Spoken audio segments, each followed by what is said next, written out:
मीठे बच्चे, तुम्हें अलौकिक परिवार से तोड़ निभाना है।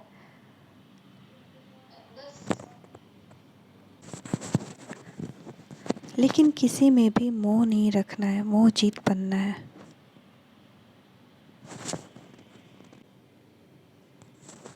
प्रश्न: कयामत का यह समय है, इसीलिए बाप की कौन सी श्रेष्ठ मत सबको सुनाते रहो। उत्तर: बाप की श्रेष्ठ मत सुनाओ कि कयामत के पहले अपने पापों का हिसाब किताब चुकतो कर लो। अपना भविष्य श्रेष्ठ बनाने के लिए बाप पर पूरा बलिहार जाओ। कयामत के पहले ज्ञान और योग से मुक्ति जीवन मुक्ति का वर्षा ले लो। सारा पुरुषार्थ अभी ही करना है। बाप पर सब कुछ बलिहार करेंगे तो 21 जन्मों के लिए मिल जाएगा। बाप का बनकर हर कदम पर डायरेक्शन लेते रहो। ओम शांति।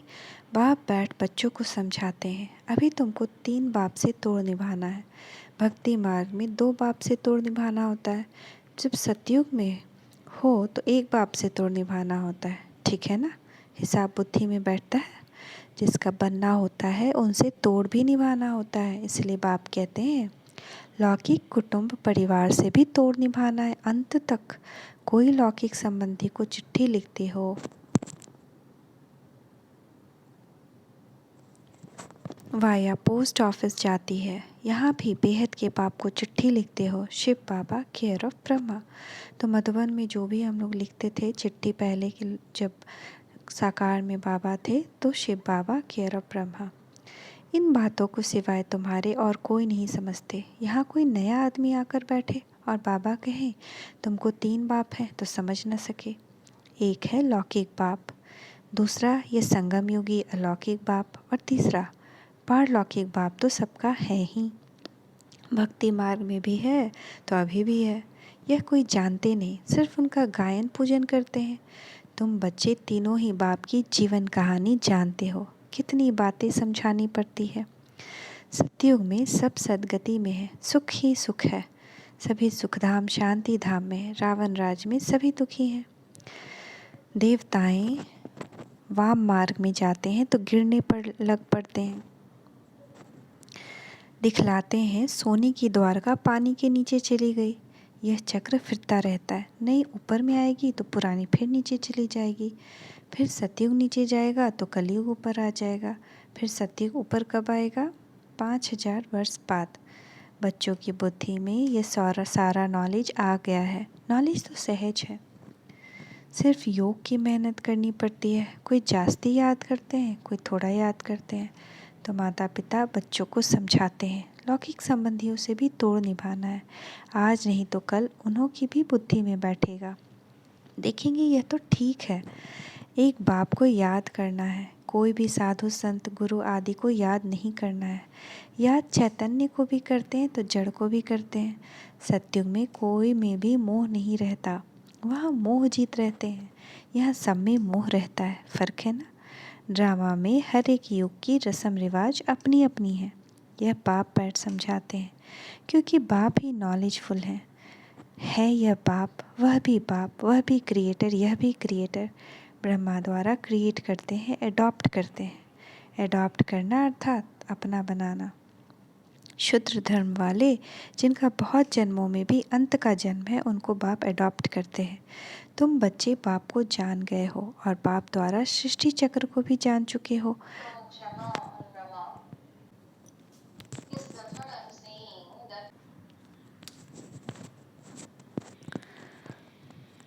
बच्चे बाप को जान गए हो और बाप द्वारा सृष्टि चक्र को भी जान चुके हो।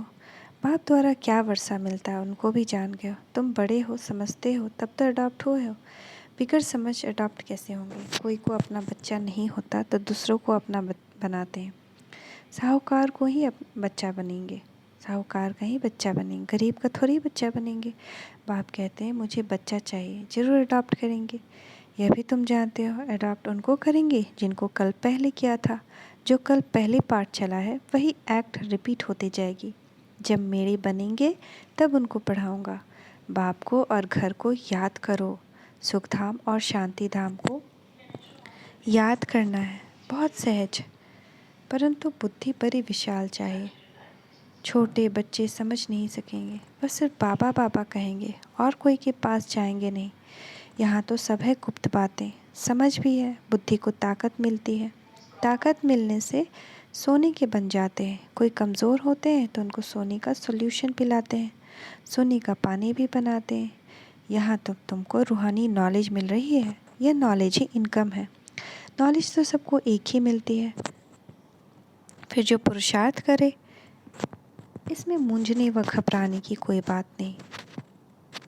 सिर्फ बाबा का बनना है, बाबा के वर्षे को याद करना है। सारा दिन तो निरंतर याद कर नहीं सकेंगे, धंधा आदि भी करना है। कोई को तो धंधा आदि भी नहीं है, फिर भी याद नहीं कर सकते। जब तक कर्मातीत अवस्था नहीं हुई है, पुरुषार्थ करते रहना है। वह वायुमंडल दिखाई पड़ेगा, समझेंगे अभी समय नज़दीक आता जाता है।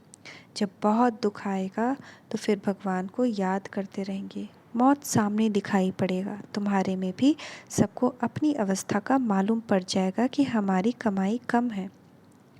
जिन्होंने योग नहीं किया होगा, जिन्होंने अपने आत्मिक बल को इकट्ठा नहीं किया होगा, वो डर से कांपने लगेंगे। बट जिनके पास योग का बल होगा, वो बिल्कुल निश्चिंत प्रसन्न चित्त रहेंगे, बिल्कुल धैर्यवान, बिल्कुल कुछ भी नहीं उनको लगेगा। ये योग होगा तो आत्मा की खाद निकलते जाएगी।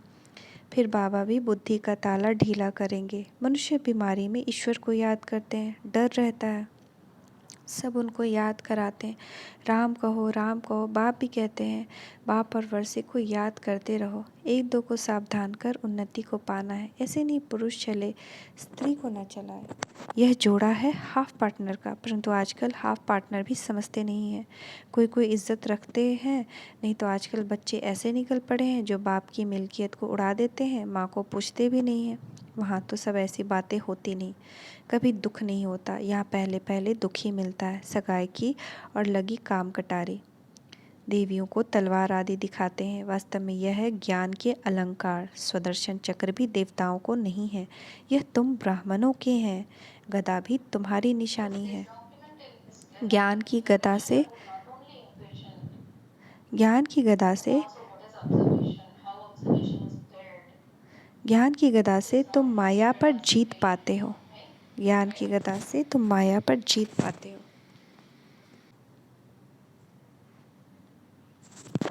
ज्ञान की गदा से तुम माया पर जीत पाते हो। बाकी वहाँ ऐसी चीज़ों की दरकार नहीं रहती। अब गदा की ज़रूरत सतयुग में नहीं है। ज्ञान की गदा से हम यहाँ माया पे जीत पाते हैं। वहाँ बड़ी मौज से रहते हैं, तपस्या करने की भी दरकार नहीं। वह तो तपस्या का फल है। सूक्ष्म वतन में है फरिश्ते, वह है फरिश्तों की दुनिया। यहाँ फरिश्ते नहीं रहते, देवताओं को देवता कहेंगे। वह है फरिश्ते और यहाँ है मनुष्य।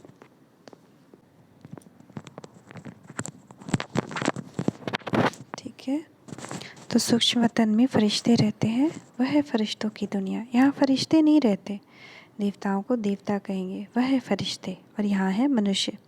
सभी का अलग अलग सेक्शन है। सतयुग में देवताएं राज करते हैं, वह है टॉकी दुनिया। सूक्ष्म वतन में है मूवी दुनिया, वहाँ कोई आवाज़ नहीं है। दुनिया भी 3 है, मूल वतन, सूक्ष्म वतन, स्थूल वतन। 3 लोग कहते हैं ना। तुम्हारी बुद्धि में या प्रैक्टिकल में है। मनुष्य तो सुनी सुनाई पर चलते हैं। तुम अच्छी रीति जानते हो कि यह दुनिया का चक्र कैसे फिरता है। तीनों लोग को जानते हो, सिवाय बाप के आदि मध्य अंत। सिवाय बाप के आदि मध्य अंत का कोई राज कोई बता नहीं सकते। कोई भी त्रिकालदर्शी है नहीं। यह तो सिवाय बाप के आदि मध्य अंत का राज कोई बता नहीं सकते। कोई भी त्रिकालदर्शी है नहीं। यह थोड़ी कोई जानते हैं कि मूल वतन में आत्माएं कहाँ कैसे रहती हैं। तुम जानते हो, वहाँ आत्माओं का झाड़ है, वहाँ से नंबरवार आते हैं। हम सब आत्माएं शिव बाबा की माला हैं। जैसे सिजड़ा बनाते हैं, क्रिश्चियन लोग भी झाड़ बनाते हैं, है ना। क्रिश्चियंस में भी बल्ब लगाते हैं, स्टार ऊपर में रखते हैं। तो उसका मतलब क्या है, सबसे ऊपर में भगवान और फिर नीचे सारे आत्माएं। खुशी मनाते हैं, क्राइस्ट का बर्थडे मनाते हैं। अब तुम किसका बर्थडे मनाएंगे। मनुष्य को तो यह पता ही नहीं कि हमारा धर्म स्थापक कौन है। और सभी धर्म स्थापन करने वालों का हिसाब किताब निकालते हैं। देवी देवता धर्म किसने स्थापन किया यह किसको पता नहीं। बाप बैठ समझाते हैं, मेजॉरिटी माताओं की है। शक्तियों का मान बढ़ाना चाहिए। ऐसे नहीं कि हमको देह अभिमान आ जाए, हम होशियार हैं, नहीं, फिर भी मान रखना है। माता का नाम ही है ब्रह्मा कुमारी विश्वविद्यालय। ज्ञान का कलश माताओं के सिर पर रखते हैं। वह तीखी है। सरस्वती के हाथ में सितार दी है। श्री कृष्ण और सरस्वती के कनेक्शन का भी पता नहीं है। सरस्वती ब्रह्मा की बेटी है, यह भी किसको मुश्किल पता होगा। हर एक बात अच्छी रीति समझाई जाती। बाप ने समझाया है, बाप ने समझाया है इस ज्ञान योग के सिवाय कोई भी मुक्ति, जीवन मुक्ति पा नहीं सकते। और सब तो पढ़ेंगे भी नहीं। हर एक को अपना अपना हिसाब किताब चुकतू करना है। पाप का दंड तो मिलता ही है। दुनिया वाले यह नहीं समझते कि अब कयामत का समय है। तुम्हारा सब पापों का हिसाब किताब चुकतू होता है। भविष्य के लिए इतना जमा करना है जो आधा कल्प चल सके। सारा पुरुषार्थ अभी करना है। बाप कहते हैं सब कुछ बलिहार कर दो तो उसका फल 21 जन्म के लिए मिल जाएगा। गरीब झट सौदा कर सकते हैं। जिनके पास लाख करोड़ है बुद्धि में बैठ न सके। बाप कुछ लेते नहीं, कहते हैं तुम ट्रस्टी होकर संभालो, श्रीमत पर तुम चलो, मैं तो जीता हूँ। कोई जीते जी भी ट्रस्ट में देते हैं, समझते हैं अचानक मर जाऊँगा तो झगड़ा पड़ जाएगा। बाबा भी जीते जी बैठा है, कहते हैं बाप का बन डायरेक्शन लो, यह करूं व ना करूं। बाबा राय देंगे भल यह करो। हर एक की अवस्था पर मदार है। कोई विल भी कर देते हैं, मोह भी बहुत में है। जो अपने पाँव पर होगा उनको भी दे देंगे। बाप के पास कोई चालाक भी है, बच्चों को बांटकर बाकी अपने लिए रखते हैं। बस हम उनसे चलते हैं, ऐसे भी करते हैं। ये तो बेहद का बाप है। हर एक बच्चे को जानते हैं, ड्रामा को भी जानते हैं, समझते हैं इसमें पैसे की दरकार नहीं है। उस मिलिट्री पर गवर्नमेंट का तो बहुत खर्चा होता है, तुम्हारा खर्चा कुछ भी नहीं, रात दिन का फ़र्क है। तुम जानते हो ये सारी मिल्कियत आदि ख़त्म हो जाने वाली है। हमको धरनी ही नहीं, सतो प्रधान चाहिए। अभी तो तमो प्रधान है। लक्ष्मी का आवाहन करते हैं तो सारे घर की सफाई करते हैं, शुद्ध घर में देवी आए। बाबा ने समझाया है, देवताएं इस धरती पर पैर नहीं रखते, वह सिर्फ साक्षात्कार कराते हैं। साक्षात्कार में पैर थोड़े ही धरनी पर होते हैं। मीरा भी ध्यान में देखती थी, यहाँ कोई देवता आ न सके। देवताएं सतयुग में होते हैं, कलयुग में फिर उनके अगेंस्ट है। देवताओं और असुरों की लड़ाई है नहीं, वास्तव में है यह माया से लड़ाई। योग बल से माया पर जीत पहनाने वाले सर्व का सद्गतिदाता एक बाप है। पहले पहले है ही रुद्रमाला, वहाँ इस माला को कोई जानते ही नहीं। तुम संगम युग पर ही जानते हो कि ब्राह्मणों की माला तो बन न सके। पीछे है फिर विष्णु की माला। यह सब है डिटेल की बातें। कोई कहते हैं हमें धारणा नहीं होती। अच्छा, कोई हर्जा नहीं, बाप को याद करना तो सहज है ना। तुम बाप को कैसे भूल जाते हो। जिस बाप से स्वर्ग का वर्षा मिलता है, ज़बरदस्त आमदनी है, फिर भी माया बुद्धि का योग हटा देती है। साजन को श्रृंगार कराए महारानी बनाते हैं, ऐसे साजन जो श्रृंगार कराए महारानी बनाते हैं, ऐसे साजन को भूल जाते हैं। आधा कल्प माया का राज चलता है, अभी तुम माया पर जीत पाकर जगत जीत बनते हो। ये सारी दुनिया कैसे चलती है तुम आदि से अंत तक जानते हो। नाटक देख कर आते से मालूम पड़ता है पिछाड़ी में अब यह सीन होगी, इसमें ऐसे नहीं। तुम जानते हो सेकंड बाय सेकंड जो चलता है सो ड्रामा के पट्टे पर मजबूत रहना है। जो कुछ हो जाता है ड्रामा, नाराज़ होने की कोई बात नहीं। कोई ने शरीर छोड़ा तो उनको जाए अपना पाठ बजाना है। एक शरीर छोड़ दूसरा लिया, तुम्हारी बुद्धि में यह स्वदर्शन चक्र फिरता रहना चाहिए। तुमको शंख ध्वनि करनी है, बाप का परिचय देना है। हाथ में चित्र हो कि ये लक्ष्मी नारायण भारत के मालिक थे। अभी कलयुग है, फिर बाप आया है राज्य भाग्य देने। हम ब्रह्म कुमार कुमारी पढ़ रहे हैं, दादे से वर्षा ले रहे हैं। तुमको भी लेना हो तो लो, यह है तुम्हारा निमंत्रण। फिर बहुत आएंगे, वृद्धि होती जाएगी। शिव जयंती पर भी अच्छी ही आवाज़ होगा। अच्छा, मीठे मीठे सीखे लगे बच्चों प्रति माता पिता बाप दादा का याद प्यार गुड मॉर्निंग। रूहानी बाप की रूहानी बच्चों को नमस्ते। रूहानी बच्चों की रूहानी माता पिता बाप दादा को याद प्यार गुड मॉर्निंग।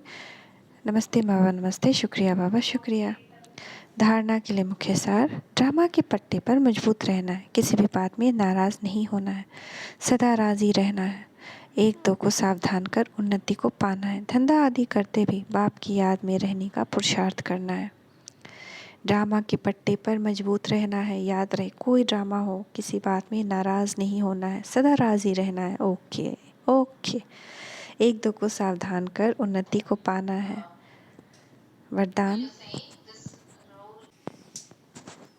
देखिए, बाबा का वरद हस्त अपने ऊपर, बाबा वरदान दे रहे हैं। मीठे बच्चे, सुख स्वरूप बन, सबको सुख देने वाले मास्टर सुखदाता भवा। संगम युगी ब्राह्मण अर्थात दुख का नाम निशान नहीं, क्योंकि सुखदाता के बच्चे तुम मास्टर सुखदाता हो। जो मास्टर सुखदाता सुख स्वरूप है, वह स्वयं दुख में कैसे आ सकते हैं? बुद्धि से दुख धाम का किनारा कर लिया, वे स्वयं तो सुख स्वरूप रहते हैं, लेकिन औरों को भी सदा सुख देते हैं। जैसे बाप हर आत्मा को सदा सुख देते हैं, ऐसे जो बाप का कार्य, जो वो बच्चों का कार्य, कोई दुख दे रहा है तो भी आप दुख नहीं दे सकते। आपका स्लोगन है, न दुख दो न दुख लो। ओके बाबा।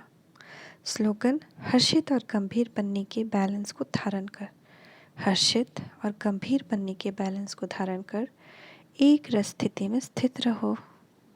ओम शांति, ओम शांति, ओम शांति।